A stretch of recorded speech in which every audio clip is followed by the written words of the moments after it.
نحمده ونستعينه ونستغفره ونعوذ بالله من شرور أنفسنا ومن سيئات أعمالنا من يهده الله فلا مضل له ومن يضلل فلا هادي له وأشهد أن لا إله إلا الله وأشهد أن محمدًا عبده يا أيها الذين آمنوا اتقوا الله حق تقاته ولا تموتن إلا وأنتم مسلمون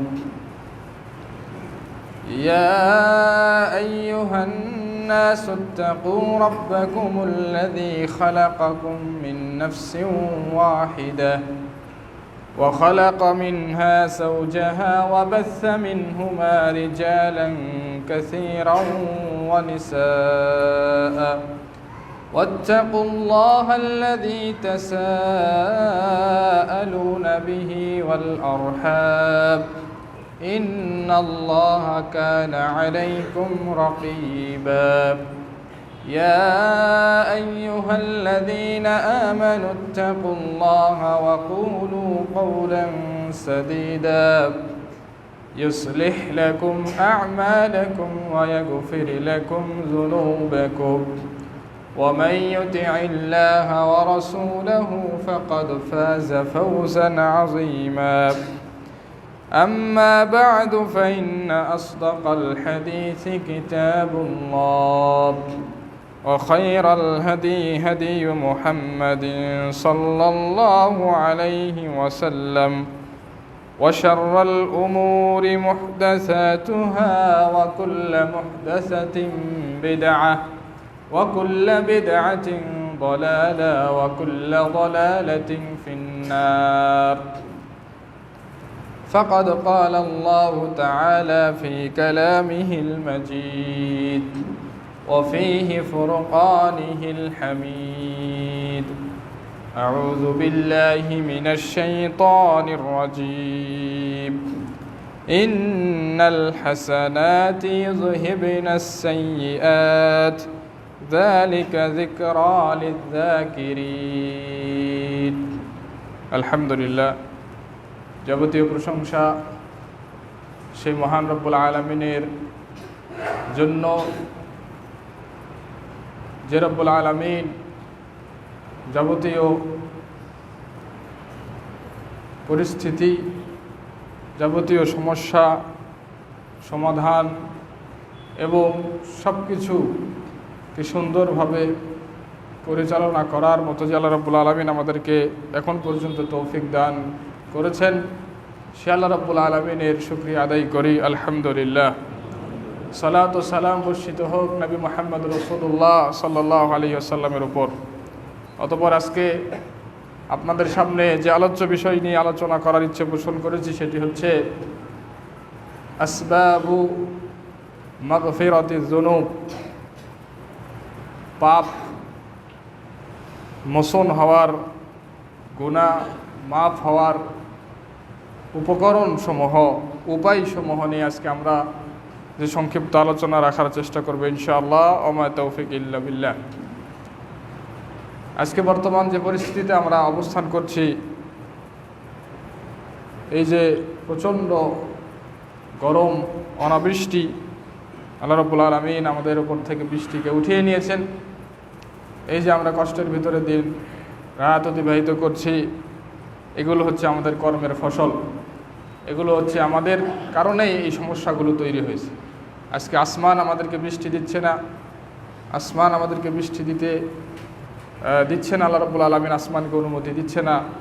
তাই মেঘমালা সব কিছুই আমাদের চাহিদার বাহিরে। আমরা চাচ্ছি বৃষ্টি হোক, কিন্তু বৃষ্টি হচ্ছে না। আল্লাহ রাব্বুল আলামিন চাচ্ছেন না, বিদায় হচ্ছে না। আল্লাহ রাব্বুল আলামিন কেন চাচ্ছেন না? যে আল্লাহ রাব্বুল আলামিন সমস্ত সৃষ্টিকুলের উপর তার দয়া, তার রাগকে অতিক্রম করে গিয়েছেন, সেই দয়াময়, সেই করুণাময় আমাদের সৃষ্টিকর্তা, রিজিকদাতা, আমাদের লালন পালনকারী আমাদের উপর বৃষ্টি কেন দিচ্ছেন না? এর পিছনে কারণ হচ্ছে আমাদের কর্মের ফল। আমাদের কর্মের সমস্যা, আমাদের আমলের সমস্যা, আমরা আল্লাহকে রাগান্বিত করে রেখেছি, আমরা আল্লাহ রাব্বুল আলামিনকে অসন্তুষ্ট করে রেখেছি।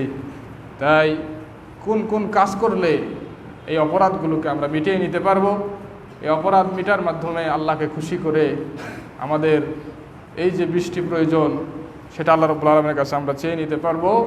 সেই জন্য আমাদের উচিত কোন কোন কাজের মাধ্যমে আমাদের গুনাহ মাফ হয় সেগুলো জেনে সেটার উপর আমল করলে আল্লাহ রাব্বুল আলামিন আমাদের উপর খুশি হবেন, সন্তুষ্ট হবেন। আমরা যা চাচ্ছি আল্লাহ রাব্বুল আলামিন সেটা আমাদেরকে দিবেন, এতে আমরা আশাবাদী। তাই আমরা আসুন, অনেক কারণ রয়েছে, আমরা সংক্ষিপ্ত সময়ের মধ্যে যতগুলো বলতে পারি সেগুলো আমরা বলার চেষ্টা করি। প্রথম নাম্বার হচ্ছে, যেই কাজ করলে গুনাহ মাফ হয় সেটি হচ্ছে কোনো ব্যক্তি যদি শিরিক থেকে বেঁচে থাকে, আল্লাহ রাব্বুল আলামিন এই শিরিক থেকে বেঁচে থাকার মাধ্যমে ওই ব্যক্তির অপরাধগুলো আল্লাহ মিটিয়ে দেন, ওই ব্যক্তির গুনাহগুলো আল্লাহ মাফ করে দেন। হাদিসটি সহিউল জামের ভিতরে ইমাম আলবানী রাহিমাহুল্লাহ হাদিসটিকে নিয়ে এসেছেন এবং হাদিসটিকে তিনি সহি বলেছেন।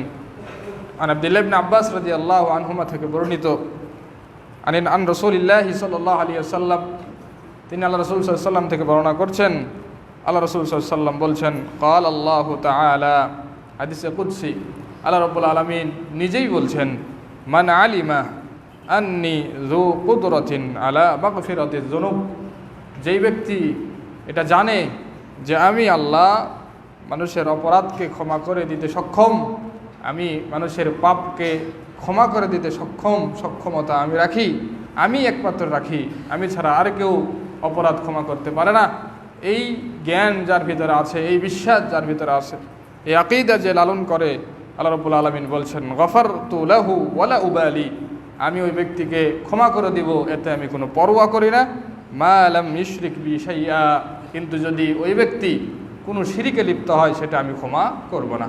তো কোনো ব্যক্তি যদি শিরিক থেকে বেঁচে থাকে, আল্লাহ রাব্বুল আলামিনকে যদি সে এভাবেই বিশ্বাস করে যে ক্ষমা করার মালিক একমাত্র আমার রব, আমার আল্লাহ, তা আল্লাহ রাব্বুল আলামিন বলছেন ওই ব্যক্তির যাবতীয় অপরাধ আমি ক্ষমা করে দিব, এতে আমি কোনো পরোয়া করি না শিরিক ছাড়া।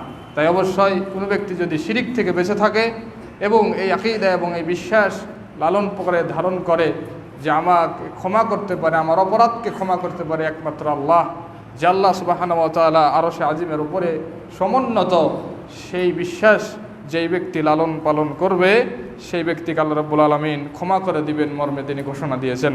তাই ক্ষমা মোচন হওয়ার প্রথম যে উপায় সেটি হচ্ছে শিরিক থেকে বেঁচে থাকা। দ্বিতীয় নাম্বার যে উপায় সেটি হচ্ছে পরিপূর্ণভাবে রাসূল সাল্লাল্লাহু আলাইহি ওয়াসাল্লামের আনুগত্য করা। কোনো ব্যক্তি যদি তার জীবনের শুরু থেকে শেষ পর্যন্ত, পারিবারিক জীবন থেকে তার রাষ্ট্রীয় জীবন, তার যাবতীয় সব কর্মকাণ্ড যদি আল্লাহ রাসূল সাল্লাল্লাহু আলাইহি ওয়াসাল্লামের পদ্ধতি অনুযায়ী কোনো ব্যক্তি করে, এটা প্রমাণ করে যে সে ব্যক্তি আল্লাহ রাসূল সাল্লাল্লাহু আলাইহি ওয়াসাল্লামকে ভালোবাসে, আল্লাহ রাসূল সাল্লাল্লাহু আলাইহি ওয়াসাল্লামের আনুগত্য করে। তাই কোনো ব্যক্তি যদি আল্লাহ রাসূল সাল্লাল্লাহু আলাইহি ওয়াসাল্লামের আনুগত্য করে সেই ব্যক্তিকে আল্লাহ রাব্বুল আলামিন ক্ষমা করে দিবেন মর্মে তিনি ঘোষণা দিয়েছেন। সূরা আল ইমরানের 31 নম্বর আয়াতে আল্লাহ রাব্বুল আলামিন বলছেন, কুল ইন কুনতুম তুহিব্বুনাল্লাহ ফাত্তাবিউনি ইউহিব্বুকুমুল্লাহ। আল্লাহ রাব্বুল আলামিন বলছেন, হে নবী আপনি বলে দিন, ইন কুনতুম তুহিব্বুনাল্লাহ, তোমরা যদি আল্লাহর ভালোবাসা অর্জন করতে চাও, ফাত্তাবিউনি, তোমরা আমাকে অনুসরণ করো, তোমরা আমার আনুগত্য করো, ইউহিব্বুকুমুল্লাহ, আল্লাহ রাব্বুল আলামিন তোমাদেরকে ভালোবাসবেন, ওয়া ইয়াগফির লাকুম যুনুবাকুম, এবং আল্লাহ রাব্বুল আলামিন তোমাদেরকে ভালোবাসার সাথে সাথে তোমাদের পাপরাশিসমূহ আল্লাহ রাব্বুল আলামিন ক্ষমা করে দিবেন, আল্লাহ রাব্বুল আলামিন মিটিয়ে দিবেন। আল্লাহু গফুরুর রহিম, আল্লাহ রাব্বুল আলামিন অতি ক্ষমাশীল এবং অতি দয়ালু।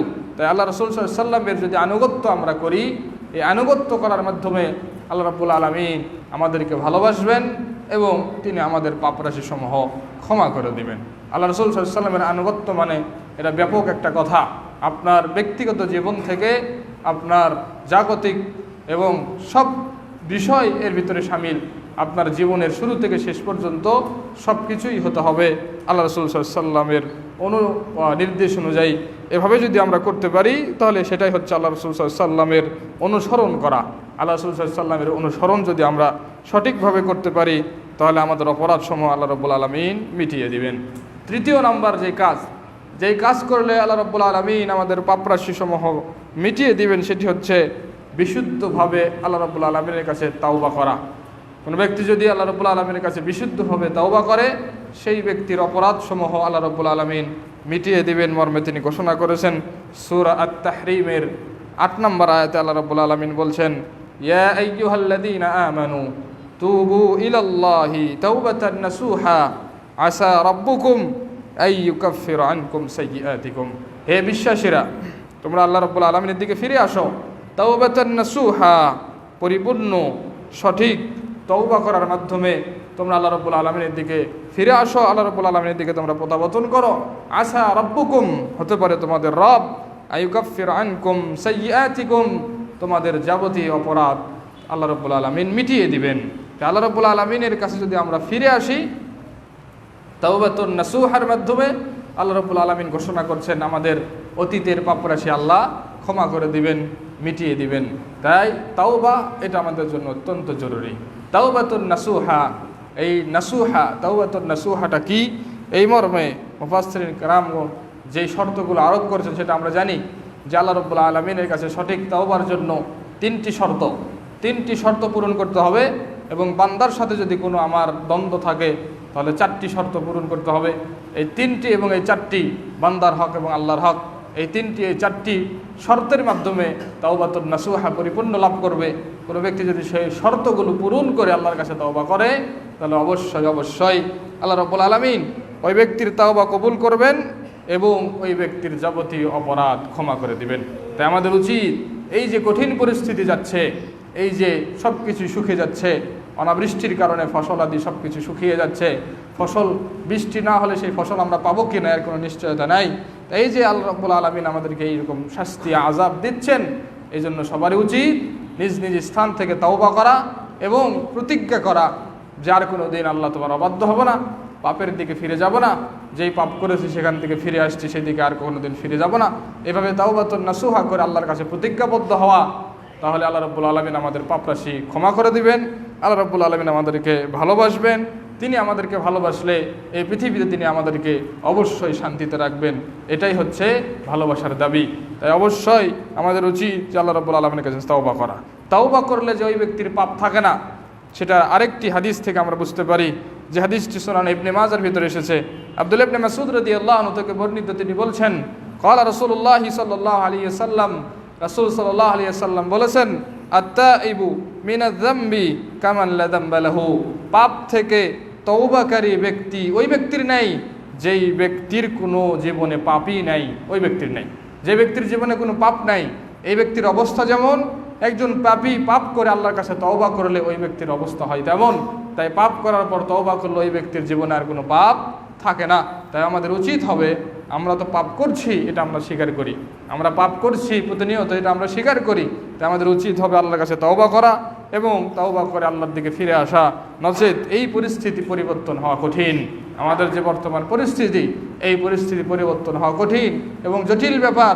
যদি আমরা আল্লাহকে খুশি করতে না পারি, যদি আমরা আল্লাহকে সন্তুষ্ট করতে না পারি, তাই আমাদের পাপগুলোকে বন্ধ করে দিতে হবে। পাপ মোচন হওয়ার পরবর্তী যে উপায় সেটি হচ্ছে মানুষের প্রতি উদারতা প্রদর্শন করা, মানুষের প্রতি সদয় হওয়া, মানুষের প্রতি ভালো আচরণ করা, মানুষের প্রতি উদার হওয়া, তাদের উপর কঠোরতা অবলম্বন না করা। এইরকম কাজ যে ব্যক্তি করবে সেই কাজের মাধ্যমে আল্লাহ রাব্বুল আলামিন ওই ব্যক্তির পাপগুলোকে ক্ষমা করে দেবেন। সহিহুল বুখারীর হাদিস, আবু হুরায়রা রাদিয়াল্লাহু আনহু থেকে বর্ণিত, তিনি নবী করিম সাল্লাল্লাহু আলাইহি সাল্লাম থেকে বর্ণনা করছেন, নবী করিম সাল্লাল্লাহু আলাইহি সাল্লাম বলছেন, কানা তাজিরুন ইউদাইনুন নাসা, একজন ব্যবসায়ী যে মানুষকে ঋণ দিত, ফাইদা রাআ মুসিরান, যখন সে কোনো অসচ্ছল ব্যক্তিকে দেখলো ক্বাল আলি ফিতিয়ানিহি তাজাওয়াজু আনহু লাআল্লাল্লাহ ইয়াতাজাওয়াজ আন্না ফাতাজাওয়াজাল্লাহু আনহু, সে বলল যুবকদেরকে, তোমরা এই অসচ্ছল ব্যক্তিকে ছাড় দাও, সে আমার কাছ থেকে ঋণ নিয়েছে, আজকে ঋণ পরিশোধ করার সময় তার কাছে ঋণ পরিশোধ করার টাকা নাই, সে অসচ্ছল, তোমরা তাকে ছাড় দাও, তার সময়সীমা আরও বাড়িয়ে দাও। হতে পারে এর সময়সীমা বাড়িয়ে দেওয়ার মাধ্যমে আল্লাহ আমাদেরকে কি করবেন, ক্ষমা করে দিবেন। তখন আল্লাহ রাব্বুল আলামিন রাসূল সাল্লাল্লাহু আলাইহি ওয়াসাল্লাম বলছেন, ওই বান্দা যদি তার বান্দার সাথে একজন মুসলিম ভাইয়ের সাথে এরকম উদারতা পোষণ করতে পারে, আল্লাহ রাব্বুল আলামিন তার চাইতে আরও বেশি দয়াশীল, আল্লাহ রাব্বুল আলামিন ওই ব্যক্তিকে ক্ষমা করে দিবেন। তাই কোনো মুসলিম যদি অপর মুসলিমের প্রতি উদারতা দেখায়, তাহলে এই উদারতার মাধ্যমে আল্লাহ রাব্বুল আলামিন ওই ব্যক্তির পাপ রাশিগুলো ক্ষমা করে দিবেন। তাই অবশ্যই এটা আমাদের উচিত, আমরা পরস্পরকে সহযোগিতা করব, আমরা পরস্পরের পাশে থাকব, তাদের দুঃখে সুখে আমরা কি করব, আমাদের সেই পরিশ্রমগুলো তাদের সাথে শেয়ার করব। এটা আমাদের মুসলিমের ভ্রাতৃত্বের একটা নমুনা, এটা আমার ইমানের দাবি। তাই আমরা কোন মুসলিমকে ঋণ দিয়ে থাকলে সে যদি অসচ্ছল হয় ঋণ পরিশোধ করতে, তাহলে আমরা তাকে ছাড় দিব, বিনিময়ে আল্লাহ রাব্বুল আলামিন আমাদের পাপ মিটিয়ে দিবেন।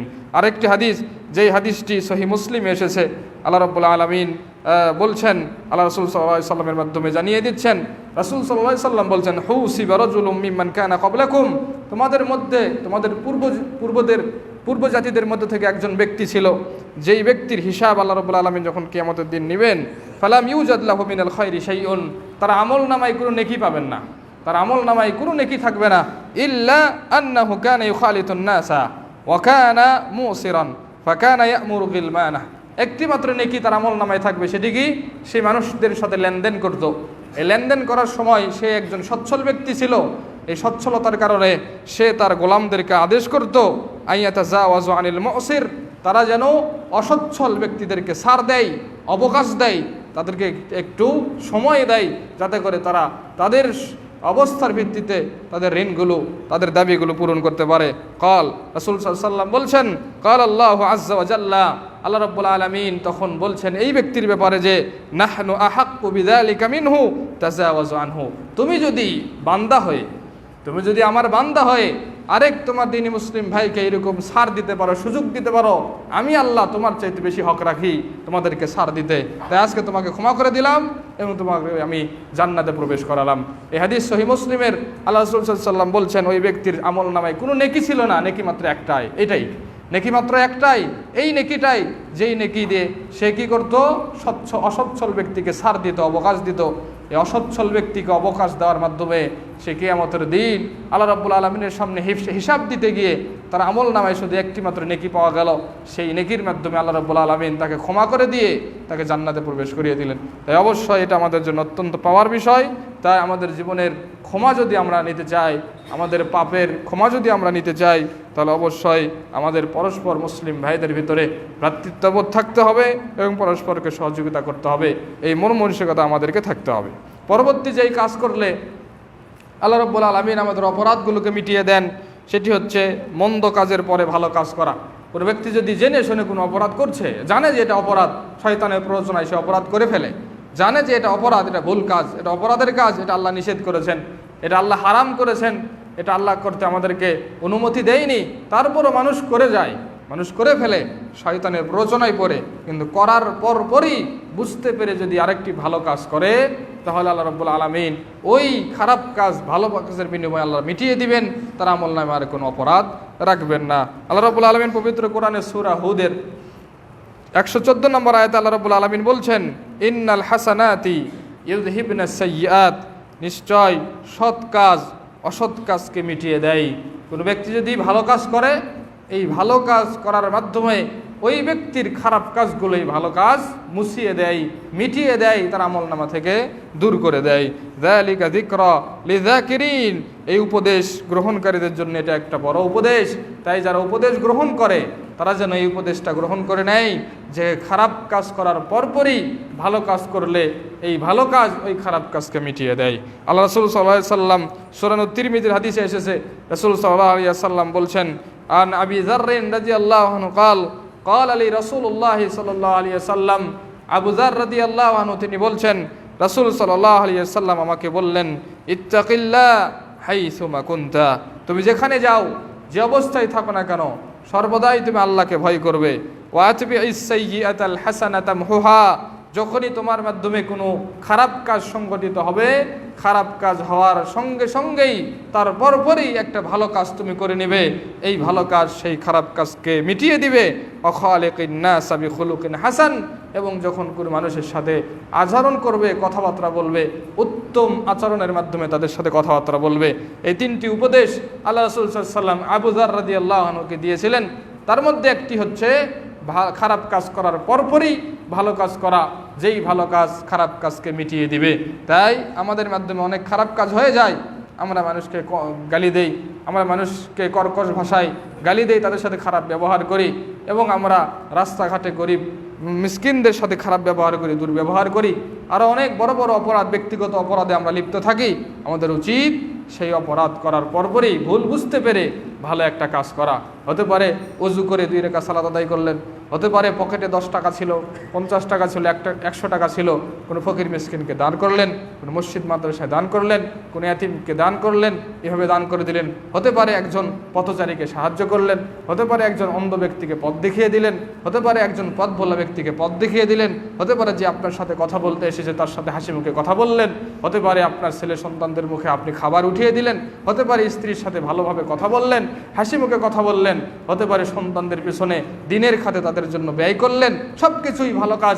যে কোনো একটা ভালো কাজ করার মাধ্যমে আল্লাহ রাব্বুল আলামিন আপনার সেই অপরাধটা মিটিয়ে দিবেন। জিকির আজগার করলেন, আস্তাগফিরুল্লাহ বললেন, সুবহানাল্লাহ বললেন, লা হাওলা ওয়ালা কুওয়াতা ইল্লা বিল্লাহ বললেন, এই কাজগুলোর মাধ্যমে আল্লাহ রাব্বুল আলামিন আপনার সেই অপরাধকে মিটিয়ে দিবে। তাই আমাদের উচিত যে খারাপ কাজ সংঘটিত হওয়ার পরপরই আমাদেরকে ভালো কাজ করা। যেই ভালো কাজ সেই খারাপ কাজকে মিটিয়ে দিবে। যে তার পরবর্তী যেই কাজটি করলে আমাদের অপরাধ আল্লাহ মিটিয়ে দিবেন সেটি হচ্ছে সালাম দেওয়া এবং উত্তম কথা বলা। আমরা যার সাথে সাক্ষাৎ করব তাকে আমরা সালাম দিব এবং তার সাথে উত্তমভাবে কথা বলবো। এই সালাম এবং উত্তম কথার মাধ্যমে আল্লাহ রাব্বুল আলামিন আমাদের পাপরাশি মিটিয়ে দিবেন। সিলসিলা আস-সাহিহা ইমাম আলবানী রাহিমাহুল্লাহ হাদিসটিকে সহিহ বলেছেন। তিনি বলছেন, ক্বালান নবী সাল্লাল্লাহু আলাইহি ওয়াসাল্লাম, নবী করিম সাল্লাল্লাহু আলাইহি ওয়াসাল্লাম বলেছেন, মিন মুজিবাতিল মাগফিরাহ বাযলুস সালামি ওয়া হুসনুল কালামি। বাযলুস সালামি ওয়া হুসনুল কালামি, পাপকে ক্ষমা করে দেওয়ার অন্যতম উপায় হচ্ছে, অপরাধ ক্ষমা করার অন্যতম উপায় হচ্ছে বাযলুস সালাম, সালাম বিনিময় করা এবং উত্তম রূপে মানুষের সাথে কথা বলা। এই দুইটি কাজ যে ব্যক্তি করে, এই ব্যক্তির মাধ্যমে, এই আমলের মাধ্যমে সেই ব্যক্তির অপরাধ মিটিয়ে দেয় আল্লাহ রাব্বুল আলামিন।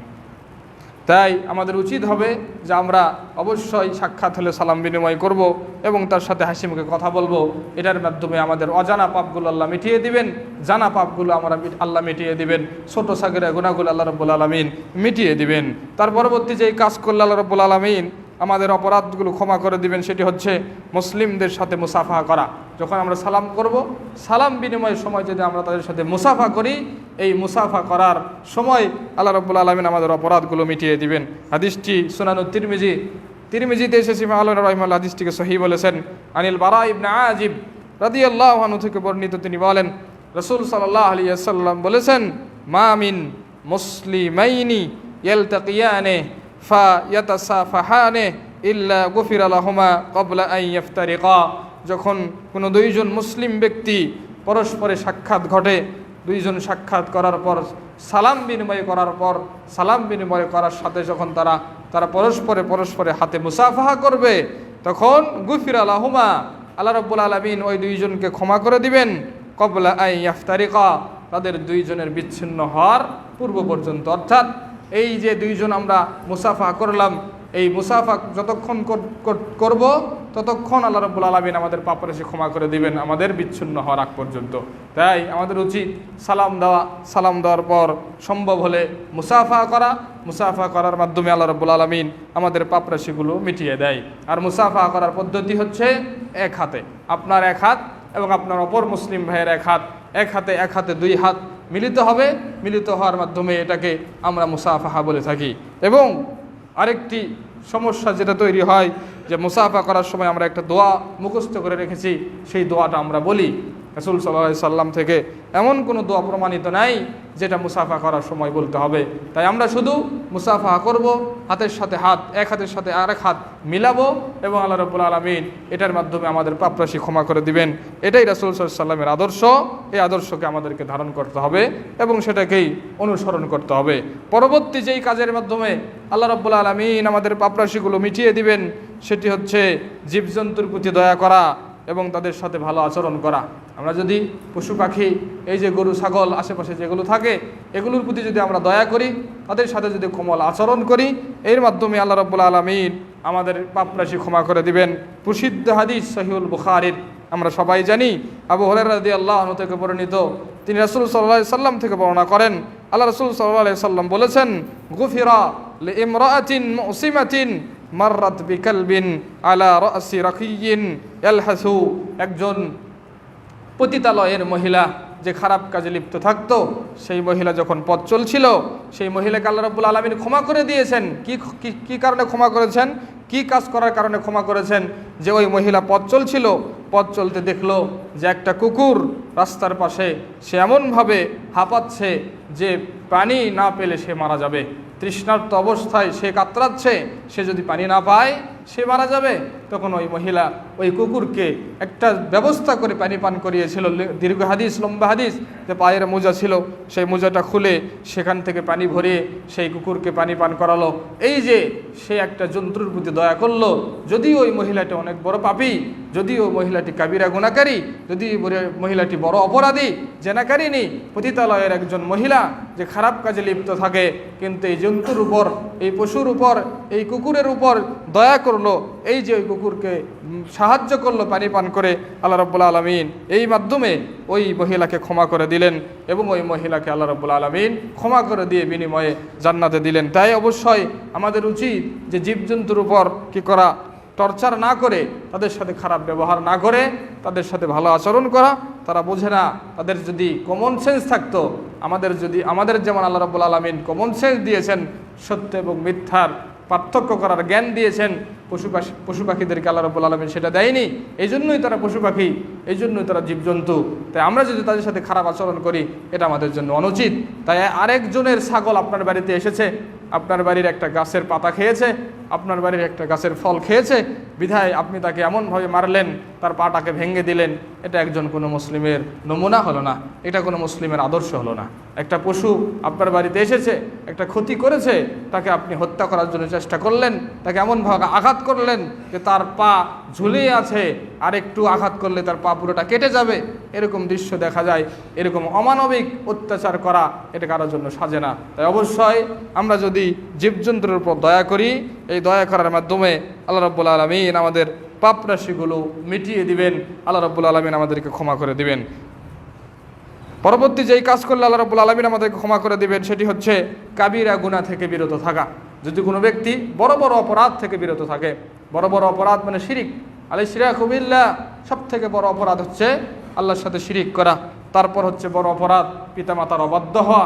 আরও বিভিন্ন ধ্বংসাত্মক যে 7টি 8টি কারণ আল্লাহ রাসূল সাল্লাল্লাহু আলাইহি ওয়াসাল্লাম হাদিসে বলেছেন, আরও যেগুলো কাবিরা গুনাহ রয়েছে, মিথ্যা কথা বলা, এই বড় বড় অপরাধ থেকে যে ব্যক্তি নিজেকে বাঁচিয়ে রাখবে, সেই ব্যক্তিকে আল্লাহ রাব্বুল আলামিন ক্ষমা করে দিবেন মর্মে তিনি ঘোষণা দিয়েছেন। সূরা আন-নিসা 31 নম্বর আয়াতে আল্লাহ রাব্বুল আলামিন বলছেন, ইন তাজতানিবু কাবাইরা মা তুনহাউনা আনহু নুকাফির আনকুম সাইয়্যাতিকুম। যদি তোমরা বড় বড় অপরাধ থেকে বিরত থাকো, যেটা করতে নিষেধ করা হয়েছে, নুকাফির আনকুম সাইয়্যাতিকুম, যদি তোমরা সেটা না করো, তাহলে বিনিময়ে আমি তোমাদের অপরাধগুলোকে মিটিয়ে দিব, অপরাধগুলোকে ক্ষমা করে দিব। ওয়ানুদখিলকুম মুদখালান কারীমা, তোমাদেরকে সম্মানজনক স্থানে প্রবেশ করাবো। এটা আল্লাহ রাব্বুল আলামিন ওয়াদা করেছেন। তাই আমরা যদি কাবিরা গুনাহ থেকে নিজেকে হেফাজত করতে পারি, নিজেকে আমরা যদি বাঁচিয়ে রাখতে পারি, আল্লাহ রাব্বুল আলামিন ওয়াদা করেছেন আমাদের অপরাধগুলোকে ক্ষমা করে দিবেন, তিনি আমাদেরকে সম্মানিত স্থানে আসান্বিত করবেন। তাই আমাদের উচিত যে বড় বড় অপরাধ থেকে আল্লাহ রাব্বুল আলামিনের কাছে পানাহ চাওয়া, যদি অপরাধ হয়ে থাকে তাওবা করা, এবং জেনে শুনে বড় বড় অপরাধে লিপ্ত না হওয়া। কিন্তু ছোট ছোট অপরাধ যেগুলো আছে, সেগুলো আপনার আমলের মাধ্যমে, দৈনন্দিন আমলের মাধ্যমে আল্লাহ মিটিয়ে দিবেন।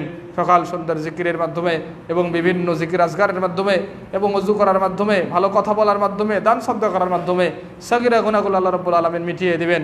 কিন্তু কবিরা গুনাহ মিটানোর জন্য অবশ্যই আপনাকে আমাকে তাওবা করতে হবে। তা আমাদের উচিত জেনে শুনে কবিরা গুনায়, বড় বড় অপরাধে লিপ্ত না হওয়া। যদি আমরা সেখান থেকে বেঁচে থাকতে পারি, আল্লাহ রাব্বুল আলামিন আমাদেরকে ক্ষমা করবেন। পরবর্তী যেই কাজ করলে আল্লাহ রাব্বুল আলামিন আমাদেরকে ক্ষমা করবেন, সেটি হচ্ছে বালা মুসিবতের মাধ্যমে আল্লাহ রাব্বুল আলামিন আমাদেরকে মাফ করে দেন। আপনার জীবনে বিভিন্ন মুসিবত আল্লাহ রাব্বুল আলামিন দিচ্ছেন, এই মুসিবতে যদি আমি ধৈর্য ধারণ করতে পারি, আল্লাহ রাব্বুল আলামিন আপনাকে আমাকে ক্ষমা করে দিবেন। মর্মে যে হাদিসটি এসেছে সহিহুল বুখারীতে, আব্দুল্লাহ ইবনে মাসউদ রাদিয়াল্লাহু আনহু থেকে বর্ণিত, তিনি বলছেন, দাখালতু আলা রাসূলিল্লাহি সাল্লাল্লাহু আলাইহি ওয়াসাল্লাম ওয়া হুয়া ইউআকু, আমি রাসূল সাল্লাল্লাহু আলাইহি ওয়াসাল্লামের কাছে প্রবেশ করলাম, এমত অবস্থায় রাসূল সাল্লাল্লাহু আলাইহি সাল্লাম জ্বরে ভুগছিলেন, অত্যন্ত কঠিন জ্বরে তিনি আক্রান্ত অবস্থায় ছিলেন। এই সময় আমি রাসূল সাল্লাল্লাহু আলাইহি ওয়াসাল্লামের কাছে প্রবেশ করলাম। ফাকুলতু, আমি রাসূল সাল্লাল্লাহু আলাইহি ওয়াসাল্লামকে বললাম, ইয়া রাসূলুল্লাহি সাল্লাল্লাহু আলাইহি ওয়াসাল্লাম, ইন্নাকা লাতুআকু ওয়াআকান শাদীদা, আপনি তো অনেক প্রচণ্ড জ্বরে আপনি ভুগছেন এবং আপনি তো অনেক কষ্ট পাচ্ছেন। ক্বালা আজাল, তখন রাসূল সাল্লাল্লাহু আলাইহি ওয়াসাল্লাম বললেন, হ্যাঁ আমি প্রচণ্ড জ্বরে ভুগছি এবং আমি অনেক কষ্ট পাচ্ছি। ইন্নী উআকু কামা ইউআকু রাজুলান মিনকুম, আমি ওই পরিমাণ কষ্ট পাচ্ছি তোমাদের দুইজন ব্যক্তি অসুস্থ হলে যে পরিমাণ কষ্ট পাও, আমি একাই সেই পরিমাণ কষ্ট পাচ্ছি। আল্লাহ রাসূল সাল্লাল্লাহু আলাইহি ওয়াসাল্লাম নিজেই তার কষ্টের কথা বর্ণনা করছেন, তোমাদের দুইজন ব্যক্তির জ্বর হলে, প্রচণ্ড জ্বর, এই প্রচণ্ড জ্বর হলে তোমরা দুইজন ব্যক্তি যে পরিমাণ কষ্ট পাও, আমি একাই সেই পরিমাণ কষ্ট পাচ্ছি। সেই রকম পরিস্থিতি আমার বর্তমানে হচ্ছে। কুলতু, তখন আমি বললাম, যালিকা আন্না লাকা আজরাইনি, আপনি দুইজন ব্যক্তির ন্যায় কষ্ট পাচ্ছেন, আপনার প্রতিদান আল্লাহ রাব্বুল আলামিন ডবল দিবেন, আপনার প্রতিদান আল্লাহ রাব্বুল আলামিন আপনাকে ডবল দিবেন। ক্বালা আজাল, তখন রাসূল সাল্লাল্লাহু আলাইহি ওয়াসাল্লাম বললেন, হ্যাঁ আল্লাহ আমাকে এই কারণে ডবল প্রতিদান দিবেন, এই কথাও ঠিক। তখন রাসূল সাল্লাল্লাহু আলাইহি ওয়াসাল্লাম বললেন, মা মিন মুসলিমিন ইউসিবুহু, যে কোনো মুসলিমের জীবনে যদি কোনো মুসিবত আসে, আযান শাওকাতুন ফামা ফাওকাহা ইল্লা কাফফারাল্লাহু বিহা সাইয়্যাতিহি, এমনকি কোনো মুসলিম যদি একটা কাঁটা বিদ্ধ হওয়ার কারণেও কষ্ট পায়, এর বিনিময়ে আল্লাহ রাব্বুল আলামিন তার অপরাধসমূহ মিটিয়ে দিবেন।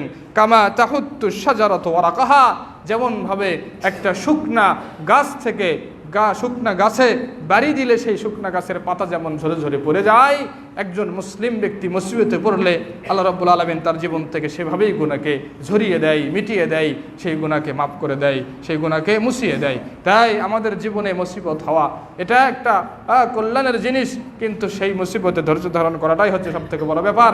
সেই মুসিবতে ধৈর্য ধারণ করে আল্লাহর কাছে আশা করাটাই, নেকির আশা করাটাই হচ্ছে সব থেকে বড় ব্যাপার। তাই কতজন আমরা পারি যে আমি বিপদে পড়েছি, আমি রোগাক্রান্ত হয়েছি, আমি বড় মুসিবতে পড়েছি, ধৈর্য ধারণ করেছি, আল্লাহর কাছে নেকির আশা করেছি। এরকম লোকের সংখ্যা খুব কম। আমরা হতাশায় আক্রান্ত হই এবং আমরা অনেক কথা বলে ফেলি, যেই কথা বলার মাধ্যমে আমাদের ঈমানগুলো হারিয়ে যায়। তা আমাদের উচিত হবে আমাদের ঈমানকে পরিপক্ক করে, আমাদের ঈমানকে তাজা করে এবং সঠিক আকীদা এবং মানহাজ জেনে বুঝে আল্লাহ রাব্বুল আলামিন যে কোনো বিপদ আমাদের সামনে আসুক না কেন, যে কোনো বিপদে আমাদেরকে আল্লাহ রাব্বুল আলামিন ফালাক না কেন, সব বিপদেরকে আমাদেরকে মেনে নিতে হবে, ধৈর্য ধারণ করতে হবে, আল্লাহর কাছে নেকির আশা করতে হবে। এর মাধ্যমে আল্লাহ রাব্বুল আলামিন আমাদের অপরাধগুলোকে ক্ষমা করে দেবে। আপনি অসুস্থ হয়েছেন, এই কারণে আপনি হতাশ হবেন, আল্লাহর কাছে আপনি দাবি করবেন যে আমি আল্লাহ কি দোষ করলাম, আমাকে আপনি এই রোগটা দিলেন, কি অপরাধ জীবনে করেছি, সবসময় তো 5 ওয়াক্ত নামাজ পড়েছি, সবসময় তো তোমার দিন ইসলামের কথা বলেছি, সবসময় ফকির মিসকিনদের পাশে দাঁড়িয়েছি, সবসময় সঠিক সময় জাকাত দিয়েছি, সিয়াম পালন করেছি, হজ করেছি এবং যে যখন যা চেয়েছে তাকে তাই দিয়েছি, এই বড় মরণ ব্যাধি আল্লাহ তুমি আমাকে কেন দিলে, আমাকে কেন দিলে, কি অপরাধ আমি করেছি, এরকম কথা একজন মুমিনের মুখ থেকে বের হওয়া সাজে না। তাই যখন এরকম কথা বের হবে, ওই ব্যক্তি তার এই মুসিবতের কারণে কোনো প্রতিদান আল্লাহর কাছে পাবে না। তাই অবশ্যই আমাদের উচিত হবে যে এই বিপদই আল্লাহ রাব্বুল আলামিন আমাদেরকে দেখ না কেন, যিনি বিপদ দিয়েছেন তিনি বিপদ থেকে উদ্ধার করতে পারেন। তাই তার কাছে আমরা চাইবো, আল্লাহ বিপদ দিয়েছ, ধৈর্য ধারণ করছি, আল্লাহ তুমি আমাকে সুস্থতা দান করো, আল্লাহ তুমি আমাকে বিপদ থেকে বাঁচাও, আল্লাহ তুমি আমাকে বিপদ থেকে পরিত্রাণ দাও, আল্লাহ বিপদ থেকে যে কোনো মাধ্যমে আল্লাহ তুমি আমাকে রক্ষা করো। এভাবে আল্লাহর কাছে আবদার পেশ করতে হবে। আল্লাহ আমাদের সেই দাবিগুলো শুনবেন, তিনি আমাদেরকে বাঁচাবেন। তাই কোনো ব্যক্তি যদি বালা মুসিবতে পড়ে, বালা মুসিবতে পড়লে ওই ব্যক্তির গুনাহগুলো আল্লাহ রাব্বুল আলামিন মিটিয়ে দেন। গুনাহ অপরাধ মিটানোর আরেকটি মাধ্যম হচ্ছে সুন্দর করে ওযু করা। যে ব্যক্তি সুন্দর করে ওযু করবে, এই যে 5 ওয়াক্ত দিনে 5 বার আমরা সালাত আদায় করি, আরও অনেকেই অনেক সালাত আদায় করে থাকেন, সালাতুল ইশরাক, সালাতুল দোহা, সালাতুল আওয়াবিন, এই সালাতগুলো যারা পড়ে থাকেন, সালাতুল ওযু, তাহিয়াতুল মসজিদ, সালাতুল হাজা, সালাতুল ইস্তিখারা, যে কোনো সালাত যে ব্যক্তি পড়ে থাকেন, এই সালাতের পূর্বে যে ওযু রয়েছে, এই ওযু যদিও আমরা সুন্দরভাবে করি, এই ওযু করার মাধ্যমে আল্লাহ রাব্বুল আলামিন আমাদের অপরাধগুলোকে মিটিয়ে দেন। হাদিসটি সুনানো সহিহ মুসলিমে এসেছে। ওসমান বিন আফফান রাদিয়াল্লাহু আনহু থেকে বর্ণিত, তিনি বলছেন, ক্বালা রাসূলুল্লাহ সাল্লাল্লাহু আলাইহি ওয়াসাল্লাম, দীর্ঘ হাদিসের শেষ অংশে আল্লাহ রাসূল সাল্লাল্লাহু আলাইহি ওয়াসাল্লাম বলেছেন, ওসমান বিন আফফান রাদিয়াল্লাহু আনহু বলছেন, মান তাওয়াদ্দা ফা আহসানাল ওযুআ খারাজাত খাতায়াহু মিন জাসাদিহি হাত্তা তাখরুজা মিন তাহতি আযফারিহি, যে ব্যক্তি ওযু করলো, ওযু করার সময় সুন্দর করে ওযু করলো, ফা আহসানাল ওযু এর অর্থ হচ্ছে সুন্দর করে ওযু করার অর্থ হচ্ছে প্রথমত তারতিব ঠিক রাখা। তারতিব ঠিক রাখা। আল্লাহ রাসূল সাল্লাল্লাহু আলাইহি ওয়াসাল্লাম যেই তারতিবে আপনাকে ওযু শিক্ষা দিয়েছেন সেই তারতিবে ওযু শুরু করা। যারা শুধু কোরআন মানে, হাদিস মানে না, যারা শুধু কোরআনকে ফলো করে, হাদিস ফলো করে না, তারা সঠিকভাবে ওযু করতে পারবে না। কারণ ও কোরআনে ওযু শুরু করা হয়েছে কি, ফাগসিলু ওযুহাকুম, যখন তোমাদের সালাতের সময় হবে তোমরা তোমাদের মুখমণ্ডল কি করো, তোমাদের মুখমণ্ডল ধুত করো। ওই আয়াতে, সূরা মায়েদার ওই আয়াতে যে কয়টা ওযুর অঙ্গের কথা বর্ণনা করা হয়েছে, সেই অঙ্গগুলো ওযুতে, সেই অঙ্গগুলোকে বলা হয় রুকুন, আরকানুল ওযু। আরকানুল ওযু এটি হচ্ছে ওযুর রুকুন, এইগুলো ছাড়া ওযু হবে না। কিন্তু রাসূল সাল্লাল্লাহু আলাইহি ওয়াসাল্লাম যে হাদিসে যে ওযুর বর্ণনা শিক্ষা দিয়েছেন, তিনি প্রথমে 2 হাত ধুত করেছেন। প্রথমে ডান হাত, তারপর বাম হাত থেকে পানি নিয়ে ডান হাতে ঢেলেছেন, তারপর ডান হাত ধরার পর ডান হাত থেকে পানি নিয়ে বাম হাতে ঢেলেছেন। এভাবে তিনবার করে তিনি হাত ধুত করার পর মুখে এবং নাকে একবারে কুলি দিয়ে 3 বার ধুত করেছেন। তারপরও তিনি মুখমণ্ডল ধুত করেছেন। তাই তারতিব রক্ষা করা এটা আমাদের জন্য অত্যন্ত জরুরি। এটা হচ্ছে আহসানুল ওযু। আহসানুল ওযুর মধ্যে প্রধান শর্ত হচ্ছে তারতিব রক্ষা করা, এবং তার পূর্বে আরও একটি শর্ত হচ্ছে নিয়ত করা। আপনাকে অবশ্যই নিয়তটা করতে হবে। অনেকে আছে এমনিতে হাত ধুলো, মুখ ধুলো, মাথা ধুলো, সব কিছুই ধুলো, ওযুর নিয়ত করলো, ওটা ওযু না, যদিও ওযুর মতো করেই করলো। বাইরে থেকে এসে ফ্রেশ হচ্ছে, সাবান দিয়ে হ্যান্ড ওয়াশ দিয়ে হাত ধুচ্ছে, হাত ধোয়ার পর গরমের সময় 2 হাত ধুলো, মুখ ধুলো, সমস্ত মুখমণ্ডল ধুতো করলো, 2 হাত ধুলো, মাথা মোছামো করলো, পা ধুতো করলো, ওযুর মতোই হয়ে গেল, কিন্তু নিয়াত করেনি, সেটা কিন্তু ওযু, সেটা ওযু না। তাই ওযুর পূর্বে অবশ্যই আমাদেরকে নিয়াত করতে হবে, এটা শর্ত। ওযুর পূর্বে আমাদেরকে নিয়াত করতে হবে, এগুলো শর্ত। ওযুর পূর্বে আমাদের সেই সামনে এবং পিছনের রাস্তাগুলো পরিষ্কার আছে কিনা এগুলো দেখতে হবে। এগুলো হচ্ছে ওযু সঠিক হওয়ার শর্ত। এই শর্তগুলো পূরণ করার পর আমাদেরকে তারতিব রক্ষা করতে হবে। আগে হাত ধুতে হবে, তারপর মুখ, যেভাবে আল্লাহ রাসূল সাল্লাল্লাহু আলাইহি ওয়াসাল্লাম শিক্ষা দিয়েছেন। এই তারতিব যদি রক্ষা করার পর এইভাবে যদি আমরা ওযু শেষ করি, এটার নাম হচ্ছে আহসানুল ওযু। এটার নাম হচ্ছে আহসানুল ওযু। আহসানুল ওযু এটা না যে সুন্দর পরিশুদ্ধ একদম পিওর পানি নিলাম আর সুন্দর করে অঙ্গগুলোর ময়লাগুলো পরিষ্কার করলাম, এটার নাম আহসানুল ওযু না। আহসানুল ওযু হচ্ছে শর্তগুলো পূরণ করা, এবং ওযুর ভিতরে যে তারতিবগুলো রাসূল সাল্লাল্লাহু আলাইহি ওয়াসাল্লাম শিক্ষা দিয়েছেন সেই তারতিবগুলো করা। একবার করে করলে আপনি একবার করেই করলেন, 2 বার করে ধুত করলে আপনি 2 বার করে ধুত করলেন, 3 বার করে ধুত করলে আপনি 3 বার করেই ধুত করলেন। কিন্তু 3 বারের ওপর 4 বার করার অনুমতি আল্লাহ রাসূল সাল্লাল্লাহু আলাইহি ওয়াসাল্লাম দেয়নি। তাই আপনি অঙ্গগুলো না গুনেই শুধু ধুতেই আছেন, এক অঙ্গগুলো 5 বার 6 বার ধুত করছেন, ওটা ওযু হবে না, ওটার নাম ওযু না, ওটার নাম ওযু না। রাসূল সাল্লাল্লাহু আলাইহি ওয়াসাল্লাম ওযুর যে নিয়ম শিক্ষা দিয়েছেন সেভাবে ওযু করতে হবে। প্রত্যেক অঙ্গগুলো একবার, প্রত্যেক অঙ্গগুলো একবার, প্রত্যেক অঙ্গগুলো 2 বার, প্রত্যেক অঙ্গগুলো 3 বার। এটা আহসান, এটা পরিপূর্ণ। কেউ যদি চায় সবগুলো একবার করবে, কেউ যদি চায় সবগুলো 2 বার করবে, কেউ যদি চায় সবগুলো 3 বার করবে, এটি হচ্ছে আহসান। কারণ কথা হচ্ছে একবার 2 হাত ধরলো 3 বার, মুখ ধরলো একবার, পুরো মুখমণ্ডল ধরলো 2 বার, মা আবার 2 হাত ধরলো একবার। এভাবেও যদি কেউ করে তার ওযু হবে কি? জি, তার ওযু হবে, কিন্তু সেটা উত্তম পদ্ধতি নয়। সেটা উত্তম পদ্ধতি নয়। হাত ধুয়েছে 2 বার, মুখ ধুলো 3 বার, পুরো মুখমণ্ডল ধুলো একবার, আবার ডান হাত দিল 2 বার, বাম হাত ধুলো একবার। এরকম যদি কেউ করে, এটা কি নয়? উত্তম পদ্ধতি হলো না। ওযু হবে, কারণ সে ওযুর ভিতরে আছে। 1 বার, 2 বার, 3 বার এটার ভিতরে আছে, এটা বাহিরে যায়নি। ওযু হবে, কিন্তু তার উত্তম পদ্ধতি ওযু হলো না। আপনি যেটাই করবেন সেটাকে কি শেষ করে দিবেন, যেটা করবেন সেটাকেই শেষ করবেন, শুধু মাথা এবং কান ছাড়া। মাথা এবং কান একবার, মাথা এবং কান কি একবার। এটাই হচ্ছে রাসূল সাল্লাল্লাহু আলাইহি ওয়াসাল্লামের শিক্ষা। এবং ঘাড় মাসেও করা, এটা মানুষের বানানো হাদিস, মানুষের তৈরি করা হাদিস। তাই কোনো ব্যক্তি যদি আহসানুল ওযু করে, খারাজাত খাতায়াহু, আল্লাহ রাব্বুল আলামিন তার শরীর থেকে পাপগুলোকে বের করে দিবেন, হাত্তা তাখরুজা মিন তাহতি আযফারি, এমনকি তার এই যে নখের সামনের অংশ, এই নখের সামনের অংশের পাপও আল্লাহ রাব্বুল আলামিন সব কিছুকে মিটিয়ে দিবেন, সব কিছু বের করে দিবেন। এবং অন্য হাদিসে এসেছে তার ওযুর অঙ্গের সর্বশেষ পানির ফোঁটার মাধ্যমে আল্লাহ রাব্বুল আলামিন তার পাপগুলোকে ঝরিয়ে দিবেন, মিটিয়ে দিবেন। হাতের পাপ, চোখের পাপ, মুখের পাপ, করণের পাপ, কানের পাপ, পায়ের পাপ, সবগুলো পাপ আল্লাহ রাব্বুল আলামিন মিটিয়ে দিবেন। এটি হচ্ছে ওযু করার কি ফজিলত। তাই অবশ্যই আমরা যখন ওযু করব এই বিষয়গুলো খেয়াল করব। আহসানুল ওযু যাতে আমরা সবসময় করতে পারি। আহসানুল ওযু যদি আমরা করতে পারি তাহলে এই ওযুর মাধ্যমে আমাদের পাপ রাশিগুলো আল্লাহ রাব্বুল আলামিন মিটিয়ে দিবেন। পরবর্তীতে যেই কাজ করলে আল্লাহ রাব্বুল আলামিন আমাদের পাপ রাশি মিটিয়ে দিবেন সেটি হচ্ছে আজান দেওয়া। কোনো ব্যক্তি যদি আজান দেয়, কোনো ব্যক্তি যদি আল্লাহ রাব্বুল আলামিনের এই বরত্ব মাহাত্ম্য প্রকাশ করে, কোনো ব্যক্তি যদি আজান দেয়, সেই মুয়াজ্জিনদের আল্লাহ রাব্বুল আলামিন ক্ষমা ঘোষণা করেছেন। মর্মে হাদিস এসেছে সুনান আবু দাউদে। আলমানি রাহিমাহুল্লাহ হাদিসটিকে সহিহ বলেছেন। আবু হুরায়রা রাদিয়াল্লাহু আনহু থেকে বর্ণিত, তিনি নবী করিম সাল্লাল্লাহু আলাইহি ওয়াসাল্লাম থেকে বর্ণনা করেন, ক্বাল আল মুয়াজ্জিন ইউগফারু লাহু মাদ্দা সাউতিহি ওয়া ইয়াশহাদু লাহু কুল্লু রাতবিন ওয়া ইয়াবিসিন ওয়া শাহিদু সালাত ইউকতাবু লাহু 25 সালাতান ওয়া ইউকাফিরু আনহুমা বাইনাহুমা। কোনো মুয়াজ্জিন যখন কি দিবে, মুয়াজ্জিনের কণ্ঠস্বর যত দূর পর্যন্ত যায় তাকে তত দূর পর্যন্ত ক্ষমা করে দেওয়া হয়। একজন মুয়াজ্জিনের কণ্ঠস্বর যত দূর পর্যন্ত দেয়, এই যত দূর পর্যন্ত গেল, এর মাঝখানে যা কিছু শুনলো, সেখানে পোকা আছে, মাকড় আছে, জীব আছে, জন্তু আছে, যা কিছু শুনছে সব কিছু তার জন্য কি করে, ইস্তেগফারের জন্য ক্ষমা প্রার্থনা করে আল্লাহ রাব্বুল আলামিনের কাছে। আল্লাহ রাব্বুল আলামিন রাসূল সাল্লাল্লাহু আলাইহি ওয়াসাল্লাম বলছেন, একজন মুয়াজ্জিনের সে আজানের সুর, আজানের সে আওয়াজ যত দূর যায় তত দূর পর্যন্ত ওই মুয়াজ্জিনকে ক্ষমা করে দেওয়া হয়। তাজা ও শুকনো প্রতিটি জিনিস তার জন্য সাক্ষী হয়ে থাকবে এবং কিয়ামতের দিন তার জন্য সাক্ষী দেবে। আর কেউ যদি মুয়াজ্জিনের সে আজান শুনে জামাতে হাজির হয় তার জন্য 25 ওয়াক্ত সালাতের সওয়াব লেখা হবে।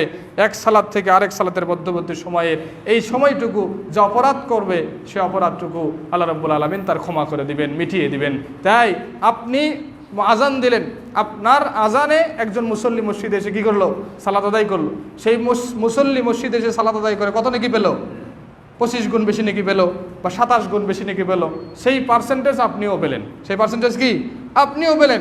আপনি আপনার 25 পেলেন এবং ওই মুসল্লির 25ও পেলেন। মুসল্লি যদি 1000 হয়, আপনার আমল নামায় কত নাকি আল্লাহ লিপিবদ্ধ করেছেন আপনি হিসাব করে দেখবেন।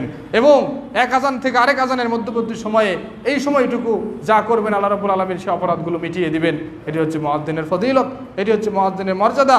তাই মুয়াজ্জিন যদি আল্লাহ রাব্বুল আলামিনের সেই নেকির আশায়, সেই আকীদা এবং বিশ্বাস নিয়ে আল্লাহ রাব্বুল আলামিনকে খুশি করার জন্য এরকম আহ্বান করে, অবশ্যই ওই মুয়াজ্জিনকে আল্লাহ রাব্বুল আলামিন ক্ষমা করে দিবেন। তাই আজান দেওয়া এটা একটা মহৎ কাজ, আজান দেওয়া একটা বড় একটা দায়িত্ব এবং মুয়াজ্জিনের গর্দান কিয়ামতের দিন হবে সবথেকে উঁচু।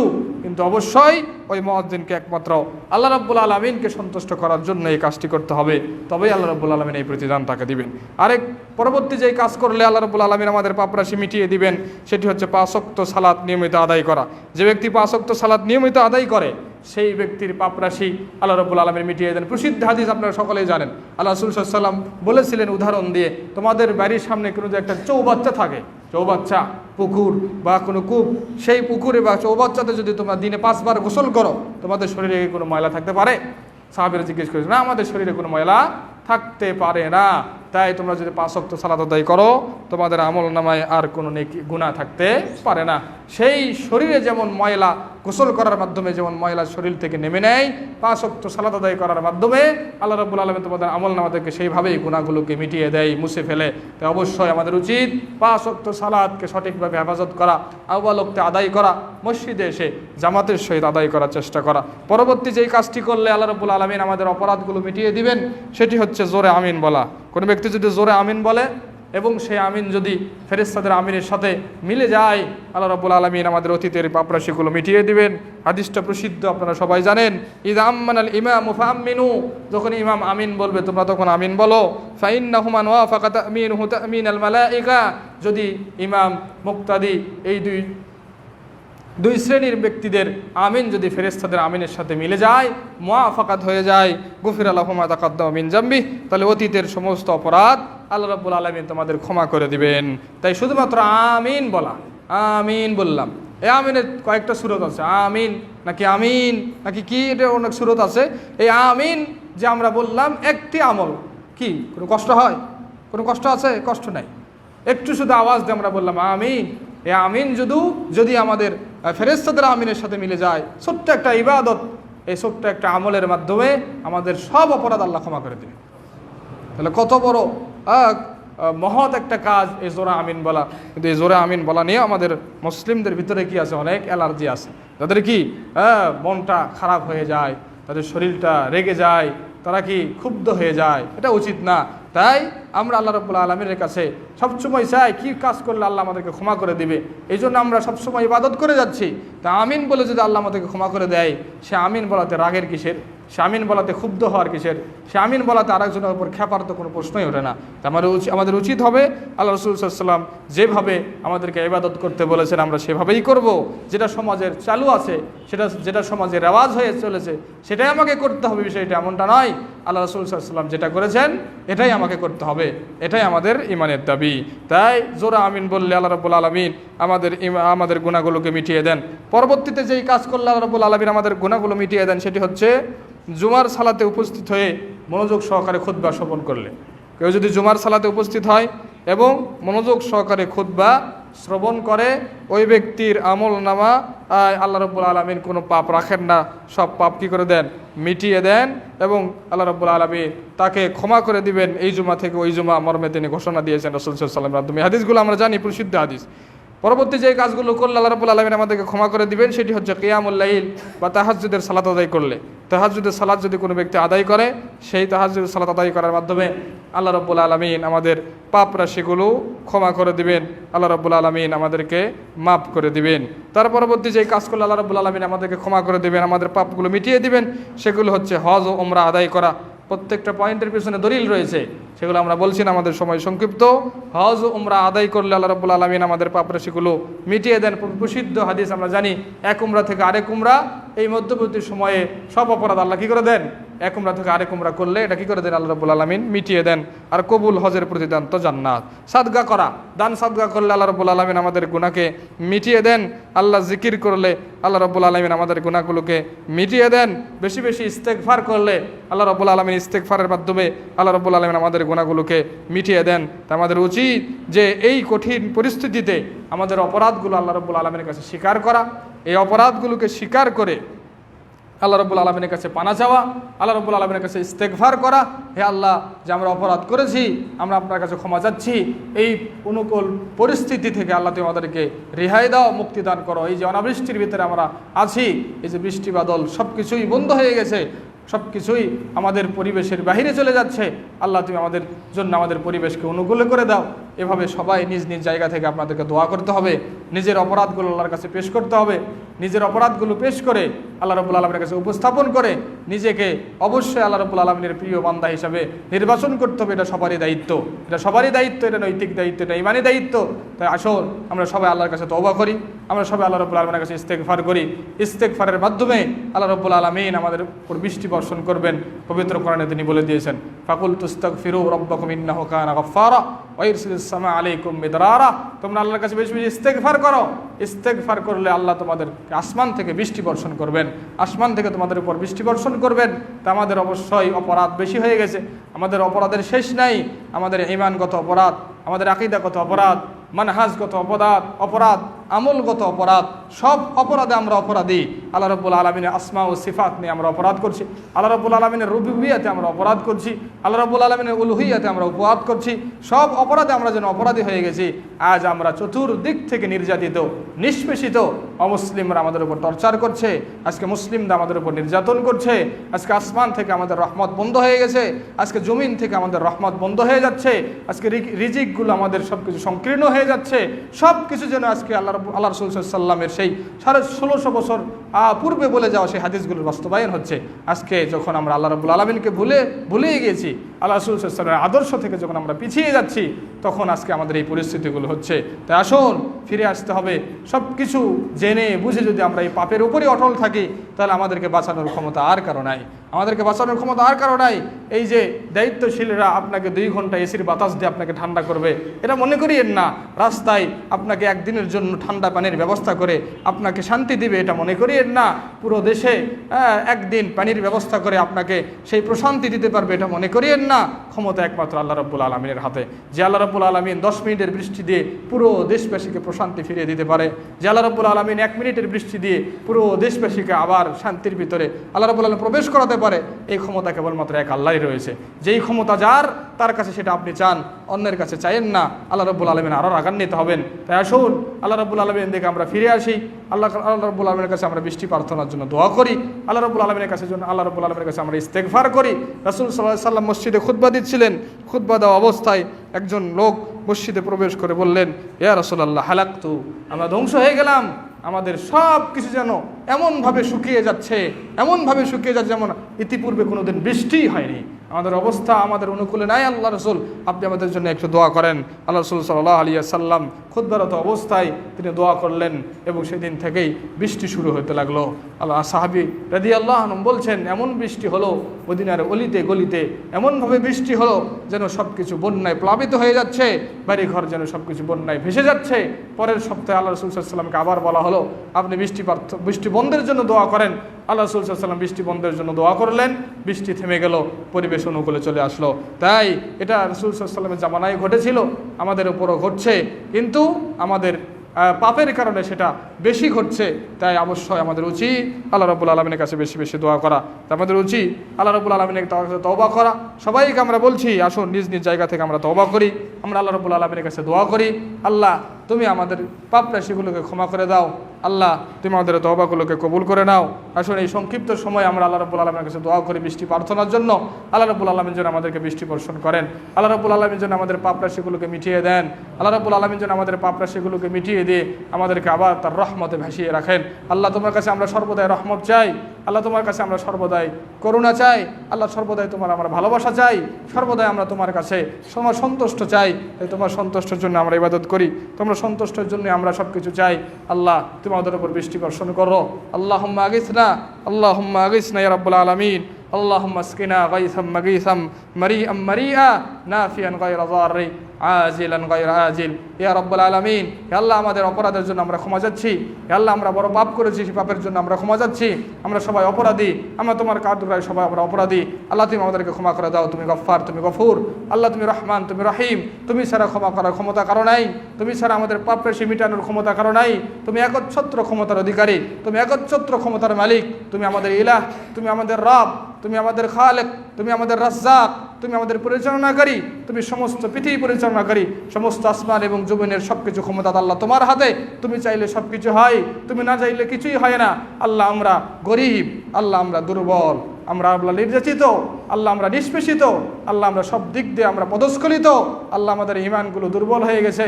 আল্লাহ তোমার কাছে আমরা ফিরে আসছি, আল্লাহ তুমি আমাদের কাছে বৃষ্টি বর্ষণ করো, আল্লাহ তুমি আমাদের উপর রহমত করো, আল্লাহ তুমি আমাদের অবস্থাকে পরিবর্তন করে দাও, আল্লাহ আমাদের অনাবৃষ্টিকে দুর্বৃত্ত করে দাও, আল্লাহ তুমি আমাদের বৃষ্টি বর্ষণ করার তুমি অনুমতি দাও, আল্লাহ বৃষ্টি বর্ষণ করা আসমানকে তুমি অনুমতি দাও, আল্লাহ বৃষ্টি বর্ষণ করা ফেরেশতাকে তুমি অনুমতি দাও, আল্লাহ আল্লাহ রাব্বুল আলামিন যেন আল্লাহ তুমি আমাদেরকে তুমি আমাদের উপর বৃষ্টি বর্ষণ করো, আমাদের এই পরিস্থিতিকে তুমি আবার সেই অনুকূল পরিস্থিতিকে ফিরিয়ে দাও।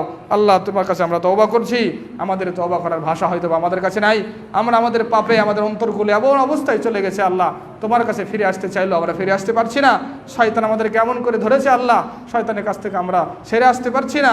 আমরা তোমার কাছে করজোরে মিনতি করছি, আল্লাহ তোমার কাছে আমরা দুই হাত তুলে মিনতি করছি, আল্লাহ শয়তানের চক্রান্ত থেকে তুমি আমাদেরকে বাঁচাও, শয়তানের সেই চক্রান্ত থেকে তুমি আমাদেরকে রক্ষা করো, শয়তানের সেই বিপদ থেকে তুমি আমাদেরকে বাঁচাও, শয়তানের সেই বিধ্বংসী পরিকল্পনা থেকে তুমি আমাদেরকে বাঁচাও। আজকে অমুসলিমরা আমাদের উপর নির্যাতন করছে, আল্লাহ তুমি আমাদের সেই ইমানের নূরকে আল্লাহ তুমি বাড়িয়ে দাও, আল্লাহ তুমি আমাদের তাওহীদ বোঝার তুমি তৌফিক দান করো, আল্লাহ তুমি তাওহীদ এবং মানহাজ বুঝে তার উপর অটল থাকার তুমি তৌফিক দান করো। ইয়া রাব্বুল আলামিন নাস্তাগফিরুকা আল্লাহ ওয়া আতুবু ইলাইকা ইয়া রাব্বুল আলামিন। আল্লাহুম্মা লাকা আসলামনা ওয়া বিকা আমান্না ওয়া ইলাইকা আনাবনা ওয়া আলাইকা খাসামনা ইয়া রাব্বুল আলামিন। আল্লাহুম্মা লা তাদআ লানা যামবান ইল্লা গফারতা ওয়া লা মাইতান ইল্লা রাহিমতা ওয়া লা হাম্মান ইল্লা ফাররাজতা ولا دينا إلا قضيت يا أرحم الراحمين. اللهم اسقنا غيثا مغيثا مريئا ماريا نافعا غير ضار عاجلا غير آجل يا رب العالمين. اللهم إنا نسألك موجبات رحمتك وعزائم مغفرتك. اللهم إنا نسألك الفوز بالجنة والنجاة من النار يا رب العالمين. اللهم نستغفرك ونتوب إليك يا رب العالمين. اللهم ربنا ظلمنا أنفسنا وإن لم تغفر لنا وترحمنا لا نكونن من الخاسرين. ربنا آتنا في الدنيا حسنة وفي الآخرة حسنة وقنا عذاب النار.